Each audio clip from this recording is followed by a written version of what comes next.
Let's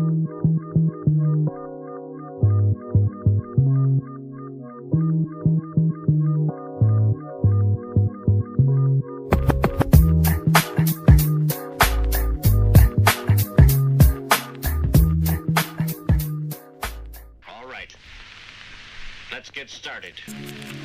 You may learn something. Yeah, I'd like to welcome you all to the Lavish Life Magazine podcast, where we have nothing but the hottest on our showcases. Yeah. He's here, Robert Ri'chard.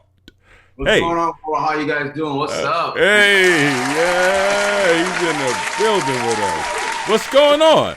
Thank you for having me, man. No, I'm just enjoying, life, man. It's a new world, it's a whole new concept of living right now. It's great. It is, isn't it? You look well. I've been having a good time.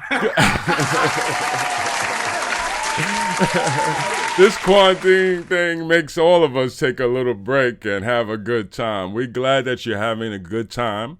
We're glad. You've been watching documentaries or what? What's been where you been fishing in the pond right now? Where you during this pandemic? Well, me personally, I'm gonna be honest with you. I just been doing a lot of videos because I'm video editing. I do that. That's my thing. I like graphic stuff.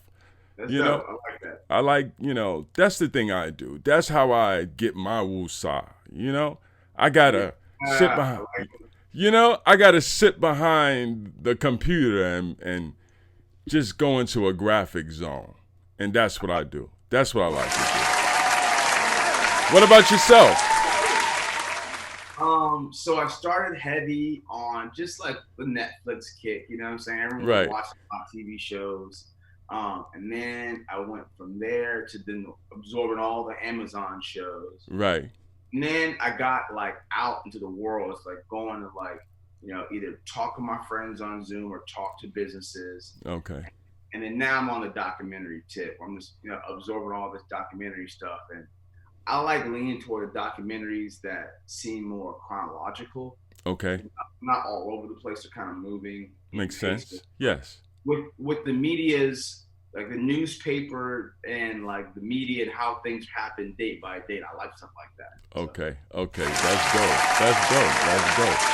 So this pandemic has had you sitting down a little bit, but in Los Angeles, talk to about the effect it has had in Los Angeles. Well, so I kind of I'm really protective of Los Angeles because it's a city that everyone travels from around the world to, and they come here. Right. And, I've lived in the South. My whole family's from Louisiana. When you walk down the street in Louisiana, everybody says hello. Everyone's like, good morning. How you doing? That's the country way. Yes. Exactly. Right. Right. And I love that energy of people wanting to love each other. Mm. And so a lot of times in Southern California, everyone's coming from someplace else, and they kind of have a little bit of a reserve up because they feel like they don't know the person. They don't. The person they're interacting with, their mom maybe isn't around the corner. Right. I think part of the reason why the South is so loving is because everybody's mom is just right down the street. That's true. My mom's house. Yes. Right. Yeah. So now with this word that's sort of plagued the world now, this social distancing world. Yes. I feel that people aren't even wanting to make eye contact. Wow. That's and true. I think that's a sad thing because, we as people, we need that human interaction and human touch. Right. So, the one thing I've been able to, I know everybody in my grocery store. Mm-hmm. So my grocery store, I'm still very social, but people walking down the street, I'm just literally out in my yard, working out, doing whatever, and then being like, how you doing? I mean, right. I understand that we have to, protect each other's health. Yeah. But it mean that we can't, make eye contact as human beings and then still love each other. So. Yeah. That right there, when you say that, it is definitely has impacted a lot of people's lives. Yeah. Me personally, where I live in Pennsylvania. But are you in Philly or Pittsburgh? Where you at in Pennsylvania? Oh, I'm in the Poconos. Okay, the Poconos. Okay, yeah. Yeah. I like Pennsylvania. I've been to State College. I've been to Pittsburgh. I've been to Swickly. I've been all over. I know you've been all Philly, too. Philly has excellent architecture too. Yeah, so. yeah. It's definitely a beautiful place. Philly is definitely a beautiful place, you know. But me being out here, it's different. It's something to get used to, you know. It's, and I don't want to touch on this too much, but it's a little social distancing in its racial form. So this social distancing, it's cool, but when you're dealing with it in the way that I deal with it sometimes up here, it's kind of, you know, it's kind of sad because we still living in those type of times now, you know? Right. Yeah. What's your take on it? At certain times, you know, sometimes it feels like we're reverting back. Right. And I think that the media might be doing the proper installments, right, to try and keep us separated. You know, because they could be bringing the stories forward that unite us and bring us together. Right. But those stories aren't the hot topic buttons. Those stories aren't seeing, you know, like the prime ticket. What's seeing is hey, this, you know, race over here and this race over here had an altercation, didn't get along. Right. And that narrative is being, you know, propelled pretty actively. Right. And so it's important that we have stuff like this when we talk and you know, get these things out and make it still work so healthy and positive and beautiful. You know, I think it's important. Right. I agree with you. Well, speaking of health, how you stay so healthy and fit? And, you know, I see the workout videos, brother. I see the workout videos. Yeah, how we fit. Yeah. All about it. I just think that, you know, especially in time like this when no one has a gym, right? That's still an excuse for bad health. And right. So, you know, I started Highway Fit, 7 years ago now? Wow. And no gym, it's no travel. You can do it anywhere. Right. And it's low intensity. It's called Highway Fit. And my doctor and I invented it. So I do it every single day. It's 10 minutes. And wherever you are in the world, if you've never known fitness, if you're an athlete and you work out all the time, this is still the same assignment. It's got like 5 different levels. So if you're a first timer, you've never done before, you can start there. But if you know, are an athlete level and you do the frequent flyers one, it's the same 10-minute workout. It's got a little bit of modifications to activate you more. Wow. That's dope. You know, I'm not fit. I'm gonna be honest with you. I don't do the workout thing. I did at one point, but I do more walking, I must say. I'm a walker. I love it. Yeah. Yeah. I get out and walk. That's what I do. I think walking's important, man. You know, I really support the African American Male Wellness Initiative. Okay. Get, you know, black men off the couch and walking.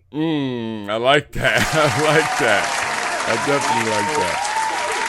Everything, proper nutrition. I'm looking out my window right now. I see a ton of people walking. Right. People get up and they walk in the morning. They walk their dogs. Right. They have their strollers and their kids. They walk their kids. Okay. People walk in tandem. Yeah. People walk on the street. I think it's real healthy for you, man. It's important. It's definitely important. Touch a little more on it, though. What do you feel for the young youth as far? Because, you know, you got a lot of kids that just want to sit on the couch, play the game, Xbox. You know, they don't want to exercise. They feel like, you know, talk to them a little bit more. Give them some encouragement on how to get up off that couch. You know what's funny? I think is what happened is the heroes changed. Like for us, like 70s, 80s, 90s, you know, early 2000s, you had like Dr. J, you had Magic Johnson, you had Michael Jordan, you had Vince Carter, Kobe Bryant. Yeah. So the heroes of the young people at that time was these like high-flying athletes. Okay. Right? And now the heroes have changed. Now the heroes are the tech guys, or the heroes are the finance guys, or the heroes are the club promoters or whatever, because they're the ones that are, you know, living the lifestyle on social media, hanging out with all the money and the girls. That's true. Yeah. And so I think that for the young people, they're like, I don't see getting any extra points for being fit. Right. I see extra points for posting sick videos. You know, I see that. Yeah, that's true. That's true. So I think that's where the line sort of shifted. Oh, okay. Yeah, I definitely agree. I mean, it's a funny thing because it's a funny thing, but it's a sad thing. Let me just say that. You know, Well, I have to. Where we use in my house is avatar. Oh. So who your identity is on social media, that's not you. That's your avatar. I like that. And your avatar, you can modify your avatar. You can make your avatar look taller or thinner or more tan, or put a filter on. Mm-hmm. So now people are like, why would I ever have to, work out in the gym or do something positive? I just hit the edit button on my avatar and there I look good. And I look good. There you go. Yeah, so yeah. That's the issue, you know what I mean? Yeah, I've seen LeBron James, and he had a funny TikTok post. Right. And it looked like he was at a party. Okay. Like he walked into TikTok and there's people all around him. He's like, "Oh, you talking to me?" And he's like, "No, I'm not talking to you." They're like, "Yeah, they're talking to you, LeBron." He's like, "Me?" He's like, "All right." So he starts dancing. Right. Like that's his avatar is at a party. Wow. See what I'm saying? He's in his living room. So I think that people are making more deposits in their avatar, and like that's the kind of stuff we saw in the Matrix. Yes, right? yes, it is. It definitely is. We're talking about people, but your avatar's out there, like going to work and looking to fly and eating high-priced steak and stuff. So speaking of TikTok, do you have any TikTok videos? Of course I have TikTok. Man, you got a bunch of them. I know you got a bunch of them. No, you gotta stick with the kids, man. That's where they're all at. Yeah, so, you definitely do.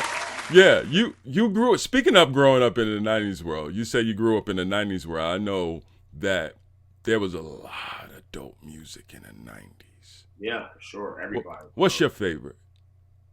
I mean, hands down, I'd say like as far as like our culture, probably Pop. Pac's my favorite. Tupac. That's who I listened to.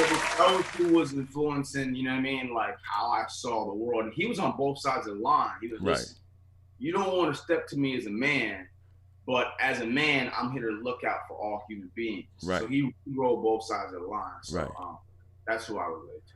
That's what's up. And not only that, we can celebrate Tupac, but yesterday was Malcolm X's birthday. Oh yeah. Right? We can celebrate him too. It was his birthday. I love Malcolm X. You love Malcolm? You got books and stuff on Malcolm? Malcolm was like, when you're in elementary school. Yeah. Like Black History Month. That was the first person I ever picked. Oh, okay. Malcolm X. Okay, cool. I call him Malcolm Little and Malcolm X because that's when I was like, doing the history books. I was reading up on Malcolm Little first, and then how he converted to Malcolm X. Right. I have a lot of affinity towards Malcolm. That's what's up. Let's get into some of these movies you done, man, because you did some things, man. 20-year contract, sir. I've amended that contract. You require your players to maintain a 2.3 grade point average. I've committed to maintaining a 3.5. You require 10 hours of community service, and I've committed to 50. Any unexcused absences, any other disciplinary issues at school, you can nullify this agreement and send me to any school you want. And how many days do I have to consider this offer? None. The second page is a letter you need to sign that confirms my withdrawal from St. Francis. I got one playing in the back. That's my favorite. I want to talk about that one first because it's really, really super dope. Let me just say that. Talk to us about how was it working with Samuel L. Jackson, man. That's I mean, even if you look we're very close. Right. We shot that movie about 6 months. Mm-hmm. And I mean, as far as anyone was concerned, Sam and I are basically father son the whole time that we were shooting that movie. And Sam really had my back. Yeah. But sometimes the way that I try and go over the top in my investments in my art and my craft and myself and the people around me, and I'm going to hold anybody at a high standard. I come from sports. Right. I was a captain of every team I ever played for. Right. So I'm always going to hold anybody at high standards. And when I switch industries, into the acting industry, a lot of the attitudes that we have is like, hey, this is easy. We're celebrities. Right. You take 5, go for a smoke break. Yeah. You know, some lunch, and the movie gets made. Yeah. I didn't have that attitude though. Oh, okay. So there was a little bit of like, you know, conflict that happened there. Oh. Because I'm holding everybody to the same sports excellence. You know, I'm like, we need to outdo the Bulls with this movie. Like, you know what I mean? Like, yeah. You know what I mean? So I had that attitude. So, and for some people, they were kind of pressed. I mean, even the director was a little bit pressed by it. Right. And the director kind of started flexing on me, and I'm still a young person, so I didn't really understand the whole hierarchy of how the business worked. Right. So Sam had to come in and big brother me. Wow. And told everybody, listen, anybody picks on this kid, they won't be working the next day. So, so that's why I have a lot of love for Sam Jackson, because he's like my favorite. You know, him and D-Dub, they're my favorite actors on the planet, man. That's dope. That is dope. Now let me ask you this: is his personality like? Because you know, Sam is the man. You know, you know, when he does his thing, when he's really like different roles that he has playing, is he like that in real life? Like with the cursing I'm gonna tell you what he's like. You're that person who's like always kind of like on the next thing. Mm-hmm. Even if they're doing something, they're on the phone talking about the next event that they're, you know what I mean? Mm-hmm. He's very, very forward thinking. So like even when he was on our movie, he was like actively working on the next 5 films that he was organizing to start after Coach Carter. Wow. So when Coach Carter ended that day, he went to set for, I think it was The Incredibles. Right. Right when we ended, that same day, he went to go do voiceovers for Incredibles. Wow. For Iceman. He's a working man. He's always, and you know, he has more movies than anybody alive. Right. So that's what it takes. You know what I'm saying? Yeah. It takes just being like, okay, this fish is already caught. Let's catch the next fish. Wow. That's good. So, how old were you in this movie back then? So I guess 21? Wow, you was young because you look like a very, you know. I got baby. So I was 21 when we shot this. We started shooting in December of 2003. Okay. So I'm 20. And then my birthday's in January, so that's when the flip was. Uh-oh, you got a birthday. We had like 6 weeks of basketball practice, and we had like 6 months of shooting. Wow. But you know, I've always had a baby face. Everybody knows. Right. That's true. You don't change. That's one thing those features of yours don't change. It really doesn't. You're right about that. Because every time I look at you, you look like you. I got my secret weapon. Hold on one second. Okay. If you're just tuned in, man, we here with Robert, man. Robert Ri'chard, man. Cool cat. Y'all know who Robert is. This is my secret weapon right here. It's called a lure. A lure. A lure looks just like this, yeah. Okay. And this is like beauty rests in a bottle, bro. It's all earth. It's made with all active ingredients by EPM. All right, Rob plugging it now, y'all. Y'all see this, right? EPMproducts.com. That's EPMproductX.com. Okay. And this is beauty rests in a bottle, bro. I put this on my face every single day. I had like inflammation, swelling. I have a little bit of psoriasis. I had a mole. All that stuff just went away. From that stuff. That's dope. So is it like a herbal type of thing? It has herbs, minerals, vitamins. Talk to us more about it. Tell us what's in it. All right. So there is organic virgin hemp seed oil, emu oil, ashwagandha root, peppermint oil, wintergreen oil, clove oil, lavender oil. Look at that. Ashwagandha root powder, melaleuca oil. It's all earth. This stuff is amazing, bro. This is a proprietary formula, but it's incredible. I'm gonna look that up. And it helps with hyperpigmentation, psoriasis, eczema, sunspots, A-spots, wrinkles, fine lines. I mean, literally like fountain youth in a bottle. Oh, okay. Definitely gonna look that up. I know what I use. Like, right. I got roles that I have coming out where I'm still playing a teenager or a college kid or a young professional. Yeah. And this is how I'm doing it. You know, I just got off Empire and I played a kid, you know, leaving Stanford. That's right. Coming out with his sister. Another dope show. Yes. Yeah, I'm 37. I'm still doing that role. You know what I mean? So That's cool. That is so cool, man. That is definitely cool. Let's talk more about the movie, Coach Carter. Are you still cool with the cast members of this movie? So when we did Coach Carter, I would say that Antoine Tanner who played Worm, Okay. who was probably who I was closest to. Right.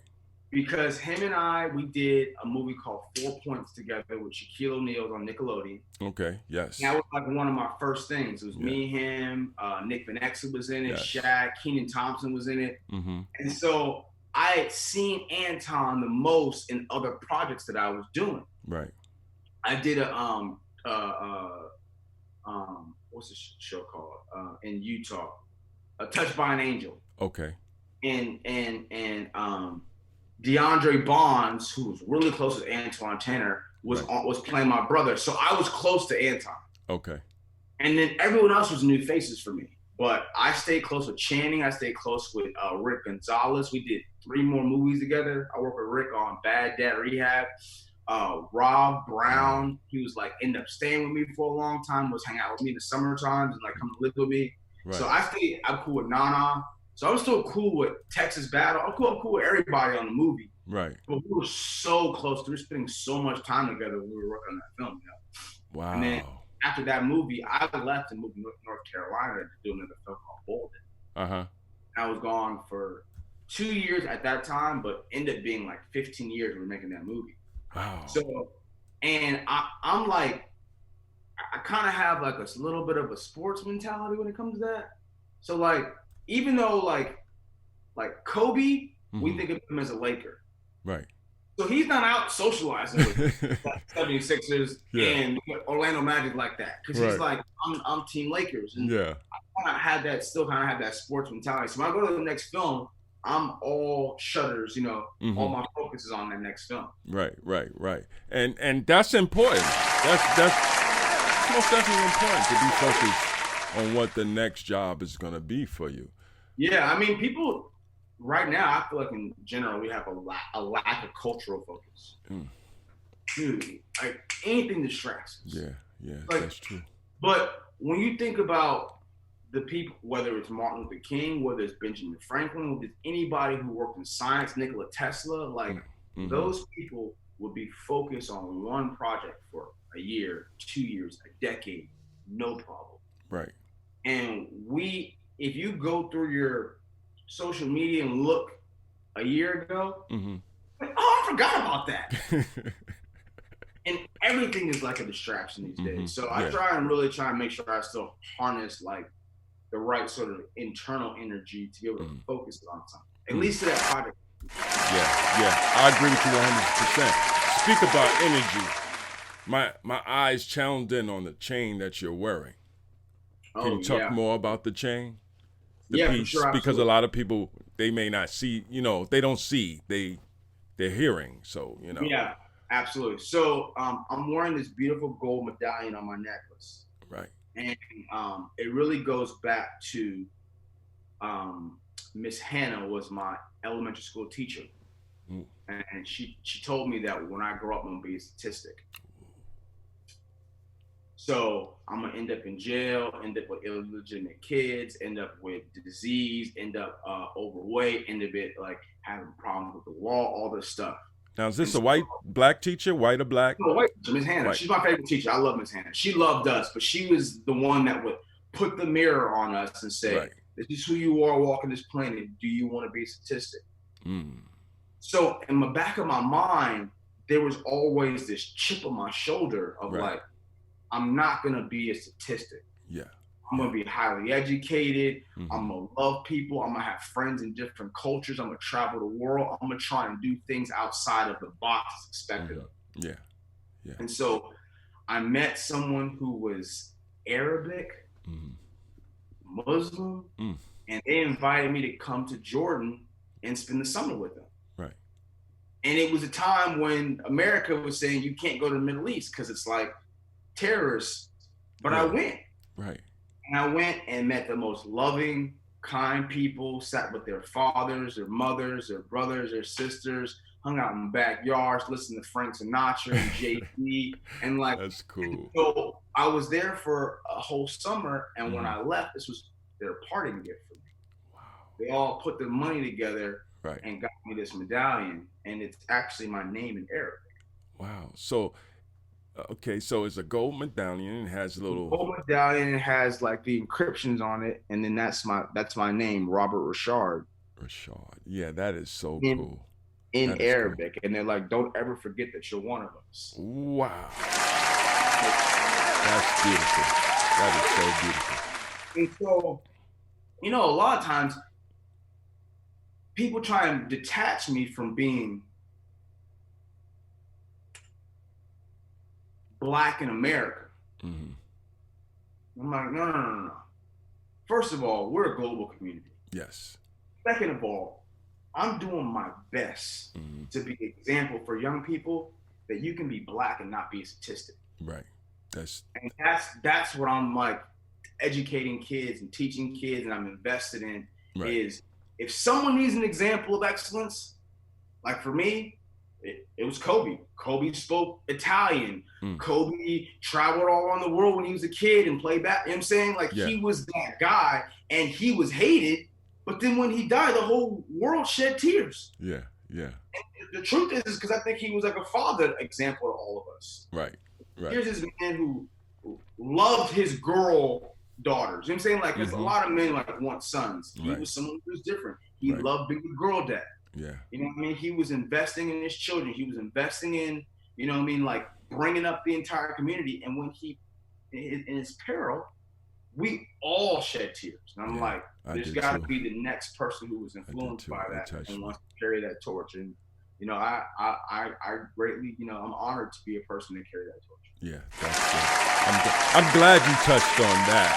I really am, because that really affected a lot of people, man. When to see how close Kobe was with his daughter, it really did affect a lot of people. I mean, this man did everything with Gigi, Yeah, So everything. yeah, he pretty much did. They were real like a close tight bond, And His arms were wrapped around her when they found him in the helicopter crash. wow, man. That right there, is definitely warrant to say to Kobe and his family. And his family, yeah. I mean, Yeah. shout out to the remaining girls and shout out to, Vanessa. Yeah. I've had a chance to meet Vanessa. She's a very, very strong woman. Wow. And to get up in front of that crowd at Staples Center and say the things that she said and said, Yes. listen, honey, you got our baby girl in heaven. I got our baby girls here. Let's keep doing this That parent was thing. so emotional. Like, Oh, I mean, yeah. if the toughest of the toughest, when I Yeah. saw that, it broke me. I'm not gonna lie, it broke me. Yeah, It no, really yeah, did. It sure broke not. me. I see right now you're getting a little touched by that. I can tell. I was close to Kobe, man. Yeah. And I didn't broadcast it, but I had time to work with him and listen to him and the things that he talked about, his philosophy on life and stuff. Yeah. It's definitely influenced me. Right. And like teachers need teachers. Yes. So Phil Jackson, he got a lot of championship rings as a teacher, right? Mm-hmm. He got 11 rings. And he's like, oh, I coach Pippen, I coach Jordan, I coach Shaq, I coach Kobe. He coached a lot of people. And so when you have someone like him influencing someone from Philly, right? Someone from Lower Merion, right? And then he starts to come up with his own philosophy and build on that. Mm-hmm. Every time that torch is passed, it's a larger fire. Yeah. Yeah. So, definitely is. Speak about rings and teaching. Talk to us, man. You've been recently honored by the Diamond Award, Morehouse College. Mm-hmm. Talk to us about that. That's real big. Let's talk about that. So Morehouse University gave me a Diamond Award for Excellence. And I thought to myself, on this platform, what am I going to say to students? Right. One thing I talked about was mostly about like friendship.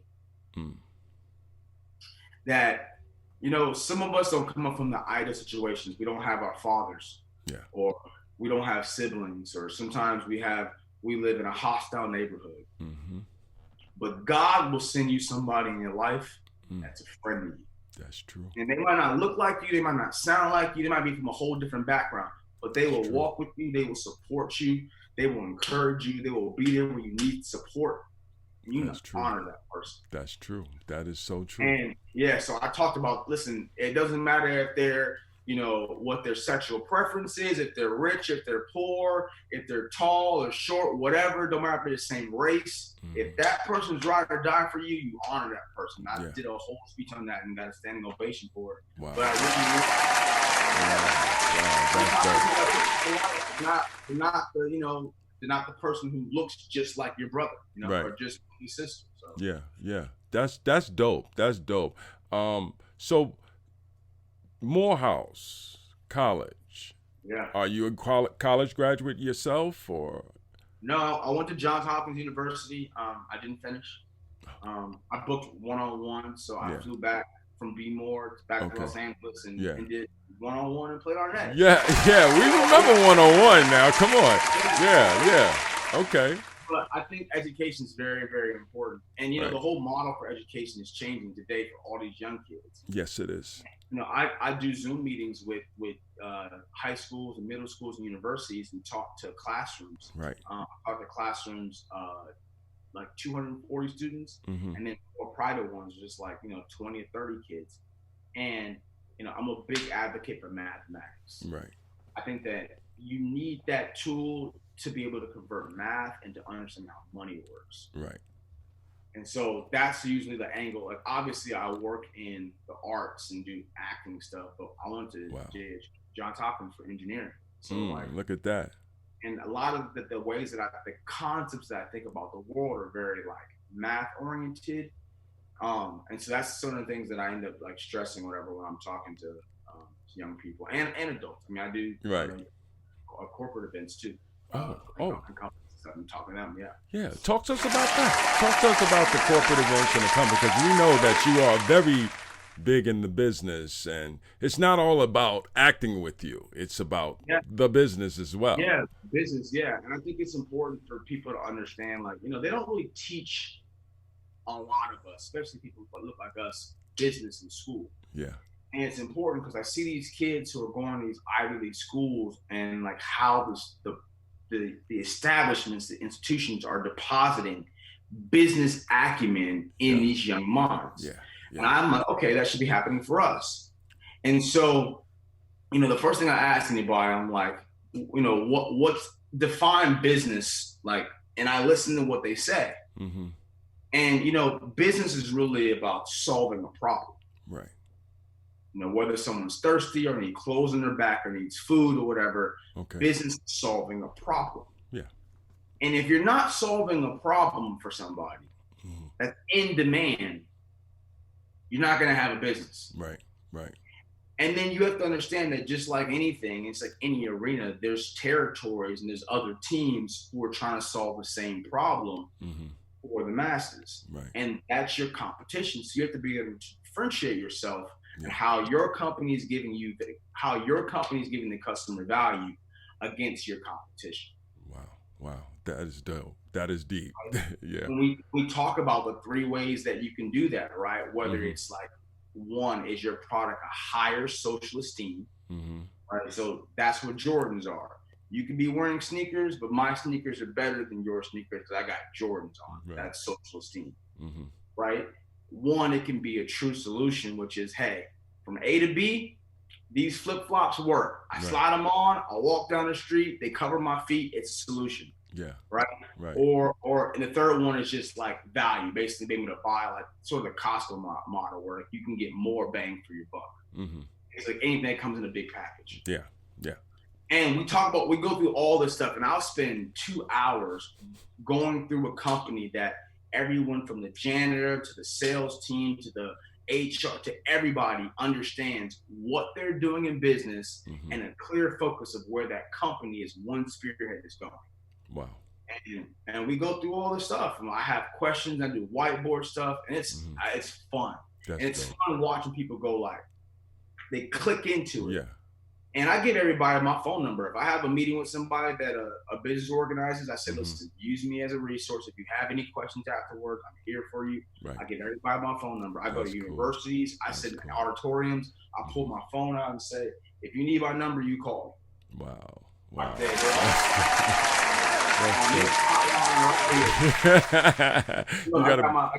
I got the medallion sitting right medallion there. on it. That's dope. That's super dope. That is super dope.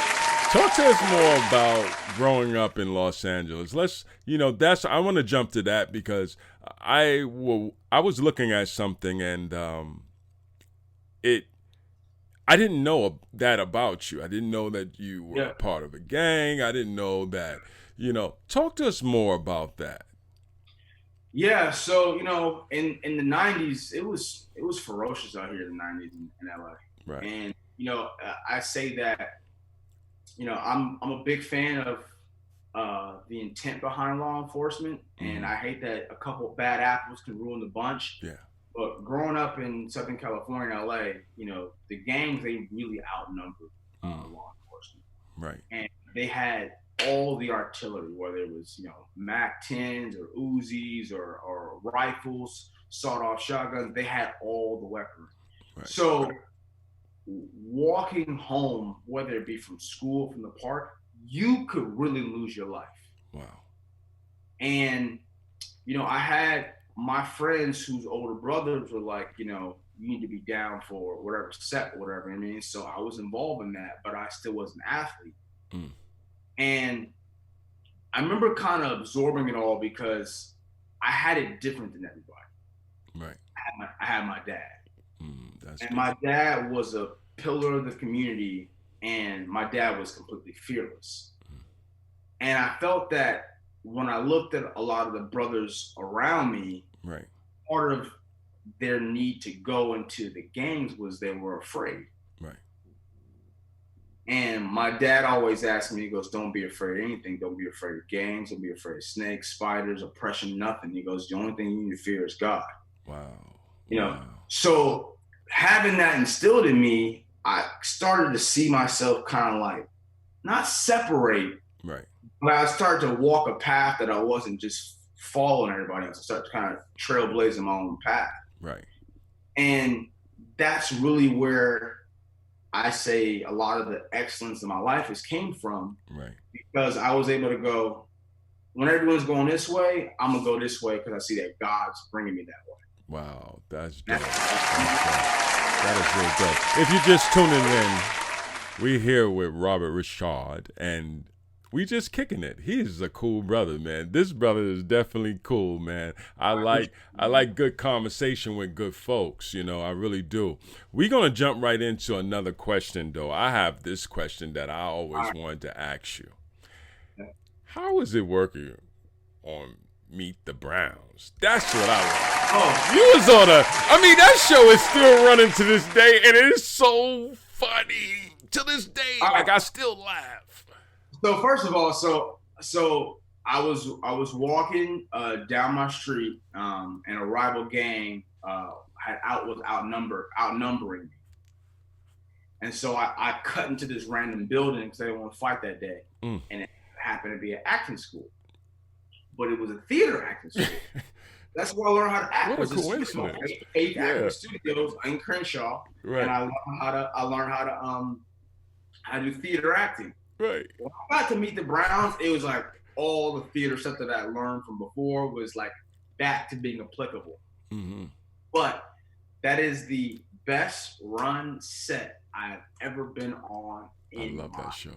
I'm talking the most disciplined. I'm talking everybody on time, 15 minutes early to everything, script in hand, everybody off book. Tyler, he really outdid That's what I was about to touch on. Yeah. Because that's big. Tyler Perry. It was like the military, bro. Wow. They were running the ship. We were doing on one-on-one, we were doing an episode a week. Right. On Meet the Browns, we were doing an episode a day. Oh. So the whole 30-page script we were getting done in one day. Get there at 7, be done by 5, done. I was like, whoa. So And then next day, new script, new episode, whole new Right. episode done. Right. So I had a great time, and I love Atlanta. Everybody loves Georgia. Yeah, shout out to them. And not only that, I mean, I'm a big Tamala Mann fan. I'm a big David Mann fan. Those two right there are my gospel go-to. Like when I'm like in my tub and I want to put on some gospel music, I go to Tamala Mann. I mean, she takes me to the King all the time. Yeah. How is it working with them two? Like, you know, like I was the closest with David. So David and I, he recognized like, oh, you go Scotty my Jordan right now. You know what I'm saying? Right. Like, I kept up because David goes off. Right. And I think that, you know, Tyler was the one who invited me to come work on the show. He just asked me, he was like, you want to come to the show? I was like, all right, we'll write you the script tonight. You'll be on set tomorrow. Right. I did one, and then he directed that episode, and he goes, you want to work tomorrow? I said, let's do it. So then I did like 30 episodes. Tyler kept asking me, like, you want to work tomorrow? You want to work tomorrow? But David and Look at God, man. His comedy is unreal, and his timing, and he's such a smart dude. But I was right there with him. So if David went off book, he would look to me to like get us like back on track so all the other actors can keep up. Right. But I love jumping jacks for Jesus. Jumping jack for Jesus. Nah, I'm sorry, but that part right there, it just brought me back because you look at him in them tight suits and stuff like that. I mean, Brown was funny, man. He was really funny, man. Shout out to David, man, and Tamala, man. We love you guys, man, for real. But listen, talk to us more about these, you know, the different roles that you have experienced, man. Like, let's go back to the Nickelodeon days. Yep. Take us back there. How was that for you as a kid? Yeah, so like the first day of acting class, like at this school that I went to, I mean, you know, I sat in the back. Right. You know, I had my hat on backwards, a white oversized t-shirt and like the baggy jeans and my Jordans on. Right. And I never participated. I was just there like, these cute girls there. I was just trying to flirt with the cute girls. Right. So then the teacher, he put me on blast. He called me out. He goes, you gonna come up here? I'm like, nah, that ain't really funny. He said, that ain't really funny. Then he said to me, he goes, why are you scared? I said, scared? I ain't scared of shit. I ain't scared of nothing. Right. So that's what first got me up on in the class at the school. Right. So when all these roles started to come, I felt they were nothing like me. Wow. But I wasn't scared. Yeah. To do it, you know? It's important. So I did, you know, the role where I'm playing the nerdy kid, or the role where I got the blonde hair, or the role where I, you know, am playing somebody in the 1840s and I'm super astute from like Louisiana. Yeah. I had a different accent, talked in French and speak the very Creole genre de couleur, and did all the stuff. Look at that. And because I wasn't scared. I was fearless. Robert dropping some jewels, young so folks. I feel like when you look at like all of my roles, people don't even know that. People are still learning to get to know the real me. Yeah. Because I was so fearless in committing to all the roles that I did. Right. When I did CSI and I was playing somebody in jail, I slept on the marble floor every single night with no pillow and no sheets every night for that role. Look at that. I wasn't afraid. Yeah. Yeah. And when I, you know, if I'm doing a role where I'm playing like, you know, this astute type dude, I would go and have tea and go horseback riding at the end of the day, and you know, wear long under, like do all the things that my character was doing, right? Because I'm committed. Yeah, yeah. But those people that I feel like who stand out in our craft, that's you know, when I see Denzel playing, who was he playing? The boxer he did. You know what I'm talking about? When he played the boxer. I do know who you're talking about. Hurricane, exactly. Like. When I was watching him prepare for that movie, I don't mean to cut you off. That movie, Hurricane, kind of. Should have won the Academy Award for that one. Yeah, and not only that, his son who's in Jersey. His name is Bourne. He was one of my Codys. Okay, So, yeah. Yeah, but go ahead. You continue with the. But that's the example that I saw for, the sport. I call it the sport of acting. Right. Which is like, can you commit your entire like mind and body to like what you're doing? Yeah. I think that's why in all my roles I've been so different, Mm-hmm. From the normal archetype of a black man in America. That's cool. That's super dope. And you touch bases on commitment. You touch bases on focus. Talk to the youth, the ones that don't have the commitment or the focus. How can they get focused? So I'm gonna tell you this right now. You need to get on your knees and pray. I was raised, my dad, every single night, you get on your knees, you pray to the Lord. You pray for your family, you pray for the world, and you pray that God gives you direction. Right. But kids don't get on their knees anymore. No, they don't. And so what happens is like, okay, let's think about all the things that people buy. People buy like cell phones. Oh, gotta have a new cell phone, right? Yeah. So how much is a cell phone? Like $2,000, right? People buy PlayStations and stuff like that, right? People get new cars, right? Yeah. Like people, like kids, they're getting money these days from the social media. They're buying expensive cars. Ooh, I want the new Lamborghini truck, That's right? true. So how much is that expensive car? $500,000. Do you know how much it would cost if you bought yourself? If you bought a machine that can heal itself, that can eat, that can fluctuate in weight and size, you know how much that would cost? That would cost you about $2 billion. So you have a $2 billion machine that your soul is walking in, that God purchased for you, and you make no investments in it whatsoever. Wow. Yeah. So it don't add up to me. It doesn't. And so I talk about like this term is called potential energy. If you just tune in. Everybody knows that I love lemons. So this lemon right here, I'm holding it up and it has potential energy. And if I let it go, I activate it and it falls and becomes kinetic energy. Right.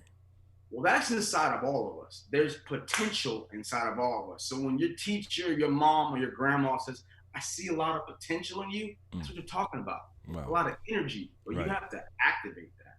Yeah. And so part of the reason why I started Highway Fit is to get you to activate your potential energy and do something constructive with it. Right. 10 minutes, your mind and your body is focused the entire time on one thing, which is holding your body up against gravity. And if you start doing it every single day, it becomes a discipline about your mind's assignment of what you're capable of. I can do 10 minutes every single day. I can commit 10. I can focus every single day. I can hold myself up against gravity every single day. And then that seed starts to grow in your mind of other things that you could do with 10 minutes productively. Yeah. And then you just start activating all these 10-minute mechanisms in your day. And all of a sudden you start seeing your whole life change, because now when you were doing bullshit for 10 hours, now you're doing a lot of constructive stuff for 10 hours because it's all these like 10-minute windows. That's true. Yeah. That's definitely true. I agree with you 100%. Talk to the kids and inform them about how is it to start an acting career. Like if they wanted to start an acting career like today, what are the steps they need to do? That's great. So I'm actually doing a university on that. It's called Ri'chard University. Putting it together now. It's not done. Okay. It's going to be a step-by-step thing of being able to really piece together how you become an actor and then start making a business out of the craft. And it talks about how to get proper headshots, even if it's just with your phone and your friends. Like how to start going around your neighborhood and helping your mom, friends, people in your neighborhood that know you start seeing what they see in you. Right. And using that as the lowest hanging fruit for the first roles you're going for. Wow. That's dope. You know? That's dope. And then how to learn how to do improvisation, how to work on scene study and doing cold readings. I go through how to go break down a script. There's a lot of components to it, and I'm doing this whole thing. I've already got it all written on my phone. Just got to put it on a video camera and then it's the world. Okay, that's dope. We touched bases on that, but what we didn't touch bases on is the roadblocks, because there are going to be stumbling blocks. They're going to be roadblocks. They're going to be obstacles thrown at you. Talk to them about that. So the roadblocks have changed now because of all the platforms that we have. We've got YouTubes, we've got Facebooks, Instagrams, we've got TikToks. There's a lot of ways for people to get like their talent out to the world when there wasn't that before. Before it was just a studio system. Yeah. You had to work for Sony or Paramount or Disney or News Corp Fox to get on. But that's changed now. Right. So we'll touch on that stuff too. But then also too, it's like, acting, the arts is a poor man's sport. It always has been. Right. So you have to love what you do independent of trying to just simply earn a dollar. And when you commit to the love of what you're going to do, and that's when you'll start earning a form of, occupation in the business when you no longer care about it. Wow. Like I forgot who said it, but it was a great actor says, they don't pay me to act. I did that for they pay me to wait. To be patient. I like that. I like that terminology. So that's why I always tell people to go to theater first, because in the theater world, you're really just investing into like what it takes to be great, independently of where that goes as far as like money and occupation and stuff. Because it's different between acting and like fame. It's two different categories. Yeah. A lot of people are chasing popularity and chasing like, I want everyone to know me and have a lot of followers and be famous. And that's different than like the work that you do when you're on set and you're actually working. Right. That makes sense. That definitely makes sense. So I'm gonna ask this question. I wasn't gonna ask this question, but I'm gonna ask: if you was a superhero, who you would be? Superhero? Probably Iron Man, dude. Iron Man, because he's the most. Okay, so Iron Man to me is the most like how I would like to be as a superhero. Right. First of all, you got girls.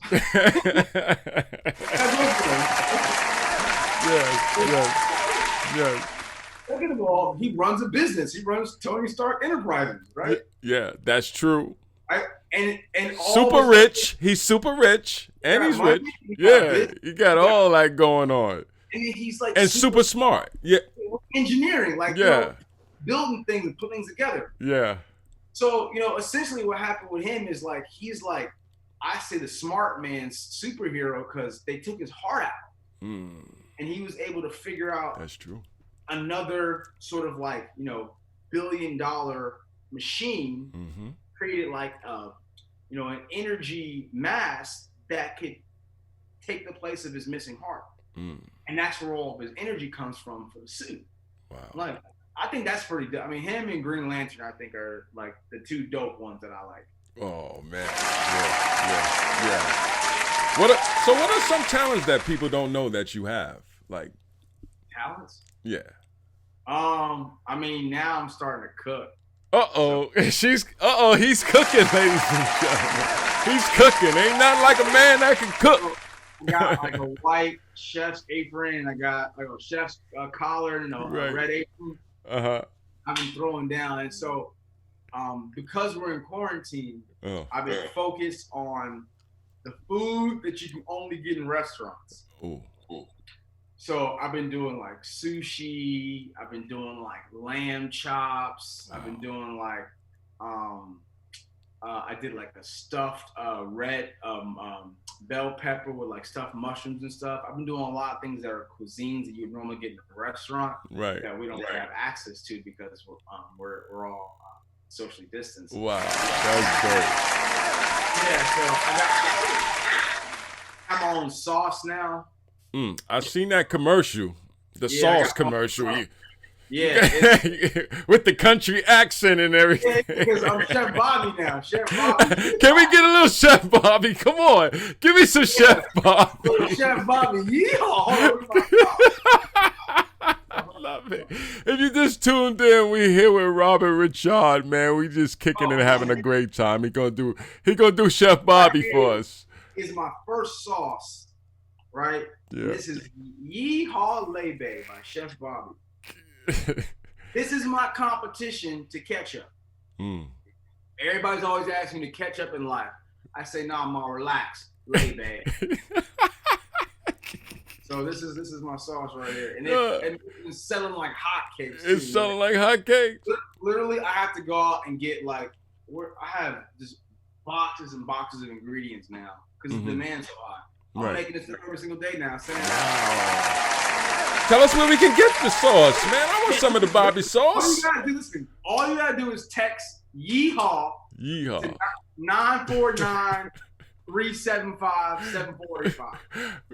Rob. I'm sending Yeehaw around the world. Rob, wait. Orlando, New York, New Jersey. I sent some to Texas. Okay. I mean, all over California already. Yeah. You know why I'm laughing? I don't want you to think I'm laughing because when you say yeehaw, that word alone, because I'm 46 years old and I know what yeehaw is. When a man get on a horse and he go yeehaw, I like it. I love it. Because everybody in my family's from Louisiana, so everybody. Yeah, we know what that is. My dad and all my great uncles and stuff, they was all cowboys. Yeah. But see, people don't know black folks can be cowboys. That's the thing. A lot of people don't know black folks can be cowboys. Cowboys, exactly. Yeah, black exactly. folks can be cowboys. Yeah, we could. Yes, we could. So my inner cowboy is coming out when I'm doing the chef stuff, and I'm all about it too. Yeah. Well, that's dope. Tell it one more time. Tell the people one more time where they can get this hot sauce. Sauce. Text Yeehaw to 949-375-7485. That's where you go to get the layback. Yeah, you go get the layback, baby. Yeah. You doing what? I'm gonna do some more sauces too. You gonna do some more? So you only got one. You only got one Pacific one. For now. But I got a lot of potential. Hey, we spoke about potential, baby. You gotta have that energy where you know I'm more than a conqueror. Yeah. Absolutely. You know, I'm more than a conqueror. Yeah. Young folks gotta wake up with that in their heart. I'm more than a conqueror. Well, I'm starting out. I got fashion tips because now, like, you know, I got the white chef collar with the red apron. Okay. That's already become its own thing. Okay. I'm probably go as Chef Bobby for Halloween. Hey, you heard it first, Robert Ri'chard. You can do that. I think you can do that. It's warranted, man. Do what you do, baby. You've been doing a lot lately. Talk. Matter of fact, talking about doing what you do. Let's, on a lighter note. Let's talk. Yeah. Let's talk about what's new. What's up and coming for Robert Ri'chard. So I got 4 movies coming out this year. One's called California Love. It's about the head of Hoover Crip and the woman that he fell in love with. So like all of my South Central roots, that was like a great foundation for me to play this drug kingpin, this gang kingpin in Southern California. So I'm doing that. It's with me. It's directed by Preston Whitmore. Okay. Preston, he wrote Speed. He did everything. He's like the most amazing director. We've worked together 3 times now. Wow. We did Light It Up together. We did another movie called Real Talk that he directed that's coming out also this year. And then Krista B. Allen's in it. Dre Michelle's in it. Alan Payne's in it. I love Alan Payne. Wow. He's so talented. That's big. Columbus Short's in it. But the movie's called California Love. California I Love. play the lead. Okay. Then I have another movie coming out called Real Talk, where I play the lead against Miss Jessica Carmichael. She's a British sister from London who's an outstanding actress. Wow. And she plays like a disc jockey actually on the radio. Ooh. And she's like talking to people, Mm-hmm. and she's actually like really tapping into this like that nighttime energy where people are calling in and really kind of like sharing what's really on their heart with her because it's late at night and they on the radio. Wow. And I play her man in the movie, and then I got another military faith-based movie coming out called My Brother's Keeper. Uh-oh. That's big. That's outstanding. And then I have another film coming out called Alone. That's a horror movie. It's like a. No wonder it's hard to get you, man. You stay busy, man. You just man, a busybody over there. You's a workaholic over there. Rob, Another project in New York right now. Shout out to Tracy Oliver. She's our producer, our writer. Okay. She put together like a Sex in the City with Megan Good as the lead. Ooh, Megan Good. Yeah. Oh, man.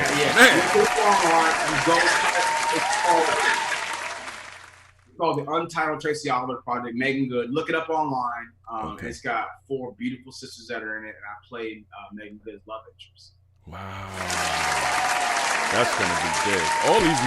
All these movies I'm gonna look for, Robert, because I'm a fan. I hate to say it. You a good brother, man. You a good brother. I'm definitely gonna look for these movies. I got some questions for you. So What's that? So you grew up where? You grew up in Pennsylvania your whole life? No. Okay. I grew up in New York. In New York. What Yeah, part? I'm from Harlem. Harlem. Okay. And then like when you were growing up, like was church and family like big in your life? Like Oh, yeah. Okay. Oh yeah. And then so tell me what like let me just say this before you say that. I was actually a praise dancer. I sung on the choir. I went to White Rock Baptist Church. Yeah, okay. With Melvin Moore. Yep. You know, so that's my background. I grew up on both sides. So I Okay. went to Mount Moriah Baptist Church. Okay. And Pastor Wade is a very famous pastor here in Southern California. And Okay. then my dad's side, my whole Louisiana side, they're all Catholic. Wow. So I went to St. Bernadette Catholic church too. Right. So I did both. I was Okay. sometimes doing 2 churches the same day, 7 Right. o'clock a.m. mass, and then got to go Talk to church about with it. grandma. Talk You know what about I'm saying? it. So, and then there's something to eat afterwards too. Perfect segue. So, when you was in church and the people would eat afterwards, what types of foods is everyone eating? Like after church, are they eating just like Not healthy. chicken, salad? Not healthy. Not healthy. Not healthy. Let's be 100. It wasn't really healthy. It was, typical Southern food. Southern food, exactly, which Yes. tastes great, Yes. but it tends to be high in sodium and high in sugar and high in cholesterol and Yes. a lot of butter. Yes. And I'm, since I got a voice, I'm starting to challenge churches, try and make an investment in, let's have that same dope meal at the church. Let's figure out if we can put some modifications in there. This is some of them to make it healthy.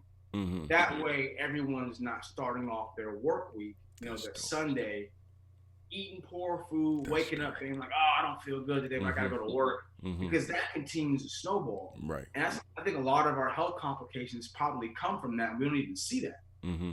So I'm definitely putting a little flashlight on that, saying, listen, if you are a church going person, if you make food for the church, Right. if you run, the Sunday service, or you are deacon, or let's start putting some investments and having some healthier options. It means some more vegetables and all that kind of stuff. That way, as a community, we're starting to eat healthier food. Yeah, that's definitely warranted. It's warranted. I'm a big advocate for change. I like change. I don't like things to be the same. And I'm a big advocate on support.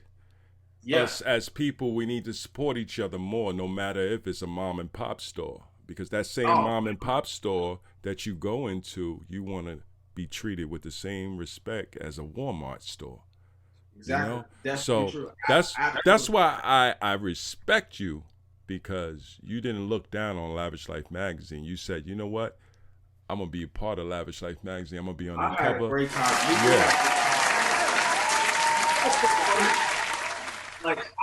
The reason why I'm a big advocate for change, because I don't like people blindly following something.